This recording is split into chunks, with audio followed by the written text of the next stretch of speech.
कहानी खूबसूरत जंगल की है जहाँ कई सारे पक्षी अपना जीवन बसर कर रहे थे। उसी जंगल में टुनटुनी नाम की गरीब चिड़िया जो अकेले ही टूटे फूटे घोंसले में अपना जीवन बसर कर रही थी। इन दिनों जंगल में बरसात का मौसम था। सारे बादल आसमानों में अपने अंदर पानी लिए घूम रहे थे। अरे बाप रे, आसमान में तो कितने काले बादल मंडरा रहे हैं। लगता है आज बहुत जोरों की बारिश होने वाली है। अब मैं क्या करूं? कहीं बरसात ज्यादा हो गई तो मेरा घोंसला तो पूरा टूट जाएगा। पहले ही मेरा घोंसला कितना टूटा फूटा है। इससे पहले कि बारिश शुरू हो जाए मुझे अपना ठिकाना कहीं और करना होगा। टुनटुनी चिड़िया उड़ते हुए जंगल के हर पक्षी के घोंसले में जाती है और हर पक्षी से मदद की गुहार लगाती है, पर कोई भी पक्षी टुनटुनी चिड़िया को अपने घोंसले में पनाह नहीं देता। आखिरकार थक हार कर टुनटुनी चिड़िया अपने घोंसले में वापस आ जाती है। तभी बारिश शुरू हो जाती है। बारिश इतनी तेज हो रही थी कि टुनटुनी चिड़िया का सारा घोंसला टूटकर पानी में बह जाता है। टुनटुनी चिड़िया पेड़ की एक डाली पर बैठी पानी में भीग रही थी। तब तक आप लोग कमेंट पे बताएं 14 into 6 कितने होते हैं। अरे बाप रे, कितना ठंडा पानी है। अरे बादलों, क्या आज ही सारे पानी की बरसात करोगे? अरे कोई है क्या? अरे कोई है, मेरी सहायता करो। बारिश का पानी तेजी से आ रहा था। टुनटुनी चिड़िया बरसात के पानी में पूरी भीग रही थी। जंगल का कोई भी पक्षी बरसात में उसकी मदद करने को आगे नहीं आया। तब एक बादल उड़ते उड़ते टुनटुनी चिड़िया के पेड़ के पास आता है। टुनटुनी चिड़िया जब उस बादल को देखती है, अरे बाप रे, ये बादल तो मेरे पास ही आ गया। चिड़िया बहन, मुझसे डरने की जरूरत नहीं है। मैं आपको कोई नुकसान पहुंचाने नहीं आया हूँ। मैं जब से आसमान में उड़ रहा हूँ तो मेरी नजर आप पर पड़ी। मैंने देखा कि आप अकेले इस पेड़ की डाल पर बैठकर बरसात के पानी में भीग रही हो। तो ऐसा क्यों चिड़िया बहन? क्या आपको बरसात लगने में मजा आता है? वो क्या है ना बादल भाई, इस बरसात के पानी से मेरा घोंसला टूटकर इस पानी में बह गया है। अब मुझे अपना सर छुपाने के लिए ना तो मेरे पास कोई घोंसला है, ना ही कोई छत। अरे चिड़िया बहन, अगर आप इसी तरह बरसात के पानी में भीगती रहीं, तो आप तो बीमार हो जाओगी। इस जंगल में तो काफी सारे पक्षियों के घोंसले हैं। आप उनमें से एक पक्षियों के घोंसले में चले जाइए ना। बादल भाई, मैंने हर पक्षी से सहायता मांगी, पर किसी ने भी मेरी सहायता नहीं की। क्या? हमने तो सुना था कि पक्षियों में एक दूसरे के प्रति बेहद प्रेम और लगाव रहता है, पर आपकी कोई पक्षी सहायता नहीं करता। ये कैसे हो सकता है? बादल भाई, समय के साथ साथ हर चीज बदलती जाती है। चिड़िया बहन, आप मजबूत वाली लकड़ियों से अपना घोंसला बना लीजिए ताकि आपको बरसात के पानी से कभी कोई समस्या न आए। बादल भाई, मैंने आपसे कहा ना, समय के साथ साथ हर चीज बदल जाती है। पहले इस जंगल में हर चीज मुफ्त में मिला करती थी, पर जब से दौर बदला है, हर पक्षी ने जंगल का हर इलाका अपने नाम कर रखा है। जहाँ मजबूत लकड़ियाँ हैं, वहाँ कुछ पक्षियों ने डेरा डाल रखा है और वो मजबूत लकड़ियाँ भारी भरकम दामों में बेचते हैं। क्या जंगल में इतने बदलाव हो गए? यहाँ सब कुछ बदल गया है। तो फिर अब आप क्या करोगे चिड़िया बहन? आपका घोंसला बनाना तो बहुत मुश्किल है। बादल भाई, लगता है मेरे भाग्य में यही सब लिखा होगा। बचपन से लेकर अब तक कोई सहारा नहीं मिला, ना ही किसी ने हाथ थामा। अब तो ऐसी समस्या से निपटने की आदत सी हो गई है। चिड़िया बहन, आपको इस तरह तकलीफ में देखकर मुझे बहुत तकलीफ हो रही है। आप एक काम करिए, आप मेरे ऊपर ही अपना एक छोटा सा घोंसला बना लीजिए। ये कैसे संभव है बादल भाई? हाँ चिड़िया बहन, बिल्कुल संभव है। आपके लिए मैं लकड़ियाँ इकट्ठा करता हूँ, फिर आप मेरे ऊपर अपना एक घोंसला बना लीजिए। ऐसा करने से आपको न बरसात से कोई तकलीफ होगी, न ही आपको गर्मी लगेगी। आपका जीवन एकदम अच्छे से बीतेगा और इसी बहाने मुझे भी आपका साथ मिल जाएगा। हम दोनों मिलकर खूब मस्ती करेंगे, खूब बातें करेंगे, एक दूसरे के सुख दुख के साथी बनेंगे। ये बात सुनकर टुनटुनी चिड़िया के दिल में एक उमंग जाग उठती है और वो उसी बरसात में धीरे धीरे एक एक लकड़ी उस बादल के ऊपर रखती जाती है। जैसे तैसे टुनटुनी चिड़िया अपना घर उस बादल पर बना लेती है और उसमें रहने लगती है। बादल टुनटुनी चिड़िया को लेकर आसमान की ओर निकल पड़ता है। चिड़िया बहन, कैसा लग रहा है आपको बादलों के घर में?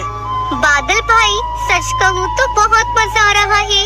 आपका बहुत बहुत धन्यवाद बादल भाई, जो आपने मेरे लिए इतना सब किया।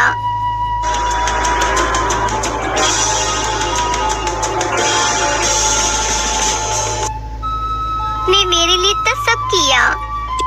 सुंदरवन जंगल में टुनटुनी चिड़िया अपनी बेटी लूसी के साथ रहती थी। उसके पति की मौत 2 साल पहले बस दुर्घटना में हो गई थी।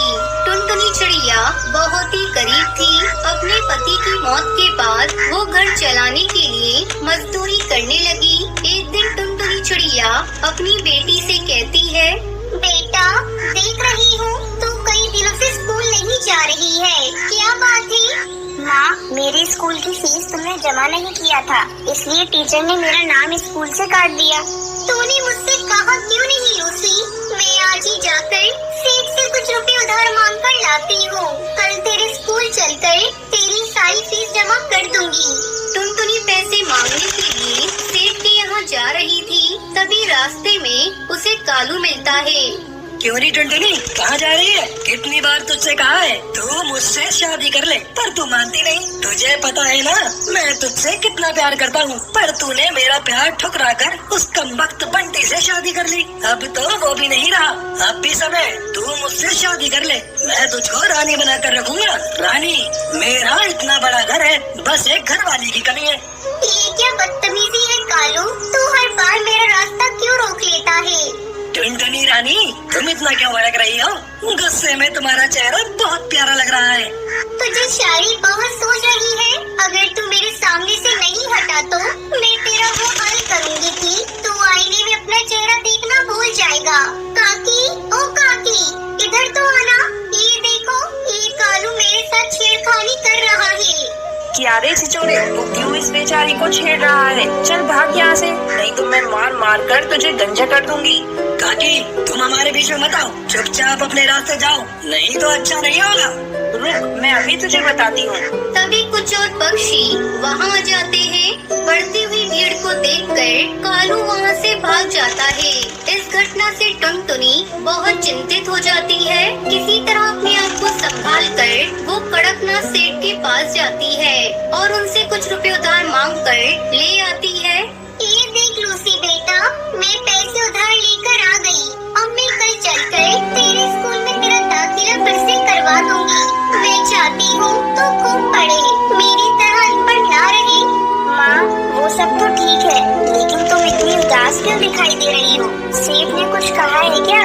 नहीं बेटा, ऐसी कोई बात नहीं, तू ज्यादा मत सोच। अगले दिन टुनटुनी अपनी बेटी लूसी के साथ उसके स्कूल जाती है और उसकी सारी फीस जमा कर देती है। जब वो वापस घर लौट कर आती है तो देखती है उसका घर पूरी तरह से टूट चुका था। ये क्या हो गया? हमारा घर कैसे टूट गया? ना आंधी आई ना तूफान, फिर ये सब कैसे हो गया? मुझे तो लगता है बेटा ये काम उस कालू का है। कल जब मैं पैसे लेने सेठ के यहाँ जा रही थी तब उसकी मुझसे लड़ाई हुई थी। अब हम लोग यहाँ नहीं रहेंगे, चल जल्दी यहाँ से कहीं और चलते हैं। लेकिन हम लोग कहाँ जाएंगे माँ? बेटा, हम लोग इतनी दूर जाएंगे जहाँ इस कालू का साया भी नहीं मिलेगा। फिर दोनों अपने घर को छोड़कर दूसरे जंगल में चली जाती हैं और एक सुरक्षित जगह की तलाश करने लगती हैं। अचानक उसे एक जगह पर पुरानी कुछ बोतल दिखाई देती है। तभी टुनटुनी चिड़िया लूसी से कहती है, बेटा लूसी, ये बोतल, यहाँ कितनी सारी बोतल है, अब हम इनसे नया घर बनाएंगे। इस तरह दोनों माँ बेटी मिलकर बोतल को इकट्ठा करती है और उन्हीं बोतल से सुंदर सा घर बनाती है। माँ, ये घर तो हमारे पुराने लकड़ी के घर से भी ज्यादा सुंदर और मजबूत है। बेटा, ये घर हमें तेज बारिश और ठंड से भी बचाएगा। चल बेटा, अब खाने की तलाश में जा रही हूँ। टुनटुनी चिड़िया खाने की तलाश में चली जाती है। तभी तेज बारिश शुरू हो जाती है। टुनटुनी चिड़िया एक पेड़ की डाली पर बैठ जाती है। मेरी बेटी ठीक तो होगी ना? बारिश भी बहुत तेज हो रही है, मुझे जल्दी से अपने घर जाना होगा, वो बहुत डरी हुई होगी। इधर बारिश थमने का नाम नहीं ले रही थी। बारिश बहुत तेज थी। अपनी बेटी की फिक्र में वो उड़ चली। उसके पर भीग चुके थे, उसे उड़ने में भी दिक्कत हो रही थी। का शिकार हमारे पास खुद चल कर आ रहा है। तेज बारिश में इसे खाने में मजा आ जाएगा। टुनटुनी चिड़िया उस शिकार चील के पास आ जाती है। अरे ओ चिड़िया, रुक जा, इतनी तेज बारिश में कहाँ जा रही हो? टुनटुनी चिड़िया एक निडर चिड़िया थी, पर उसे थोड़ा डर भी लग रहा था। जी, मैं घर जा रही थी। अब तुम अपने घर नहीं, सीधे हमारे पेट में जाओगी। उसकी ये बात सुनकर टुनटुनी डर जाती है। उसे कुछ भी समझ नहीं आ रहा था। तभी उसको एक आइडिया आता है। अरे भाई, आप मुझे कैसे खा सकते हो? मुझे खाने के लिए किसी ने पहले से रिजर्वेशन करा कर रखा है। क्या?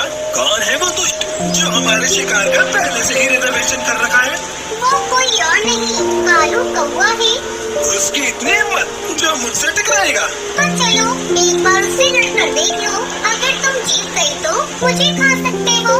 टुनटुनी चिड़िया निकल पड़ी उसकी तलाश में, जिसने उसका घर तोड़ा था। टुनटुनी चिड़िया आगे आगे उड़ रही थी, पीछे पीछे शिकारी चील। तभी उसे एक पेड़ पर वो कालू कौवा दिखाई देता है। कालू कौवा। इतना सुनते ही शिकारी चील